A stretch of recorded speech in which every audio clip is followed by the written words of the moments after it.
guys आज मेरोमा के छ हैन हेर्नु है आज म अनबक्सिङ गर्न गइरहेको छु इट्स माई फेभरेट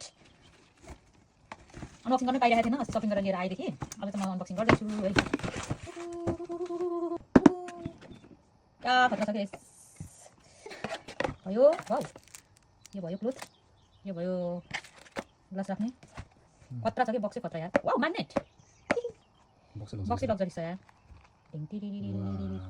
क्या दामी के हेर्नु न सपना पुरा भयो है अन्त नि ल यहाँ हेर्नु है ग्लासमा बर्बेरी